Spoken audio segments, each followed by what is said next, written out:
Hi, everyone. Tanya Hertz here. We're going to be talking about human resource management in entrepreneurial businesses. And we're just going to focus on the difference between an independent contractor or freelancer and paid employee.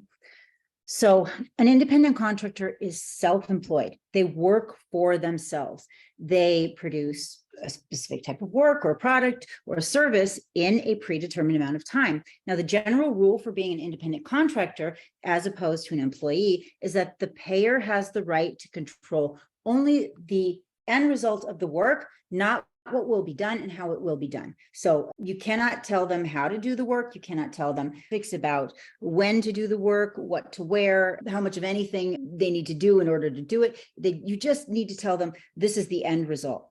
So an independent contractor, the reason why we would, as small business owners, rather hire or have workers who are independent contractors is that we then do not need to pay insurance, Social Security tax. We do not need to go through all of the expensive and time-consuming process of hiring and training and managing these employees. So as an independent contractor, that means that they get to keep all the profit. They are held liable for all the losses of the business. They have to pay their own self-employment tax. They have to pay their own income tax.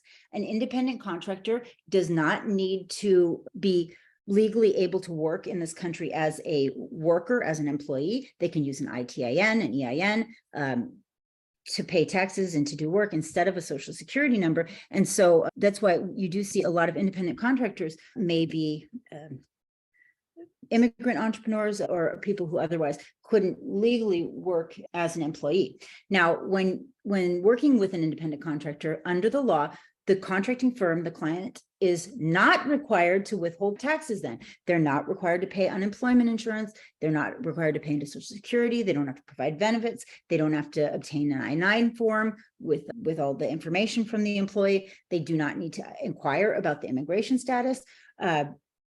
Because like I said, they're independent contractors. They're responsible for how they get the work done, etc.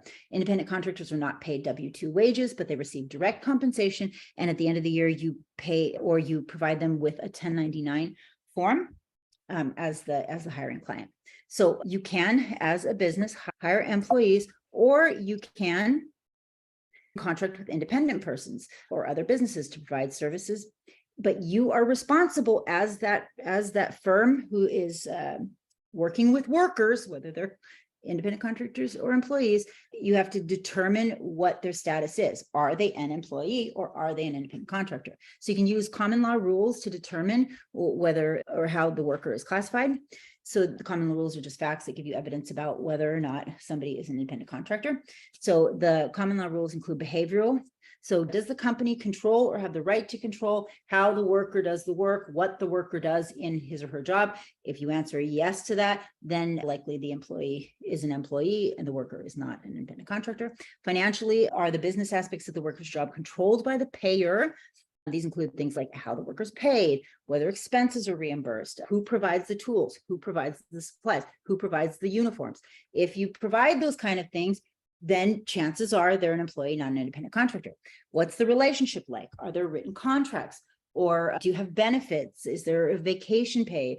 Do you provide detailed instructions on how the employee is supposed to get things done? Those kinds of things make a person an employee and rather than a worker. So the primary differences between a worker being an employee and a worker being an independent contractor. So an employee typically has a continuing relationship with an employer, where an independent contractor might work for many people doing the same kind of job. An employee normally has tools that they get from the employer, where an independent contractor brings his or her own tools. They will often even bring their own assistants and their own other people to work with, partners. So an employee can quit without incurring any of the liability or expenses. Now, an independent contractor is held liable for expenses. If they don't complete a job, they could be held liable for the losses or the debts of that job.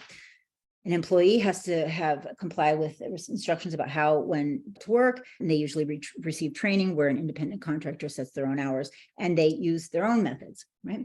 So it's important as as a new business owner, as an entrepreneur, that you understand that whether you are bringing workers on who are employees or independent contractors, you still need to find the best people possible to help you to succeed.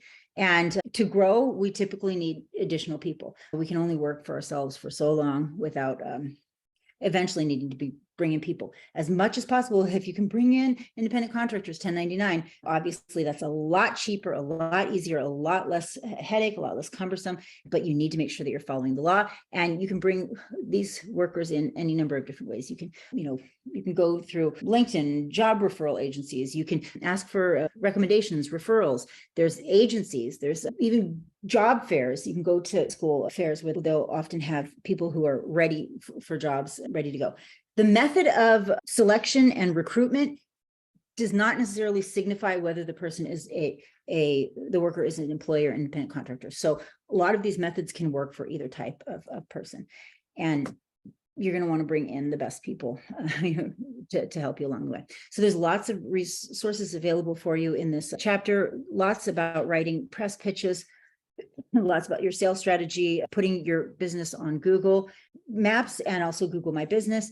And then there's videos in there as well. And I hope this was useful for you. Don't forget to take care of all of the resources that we have available for you.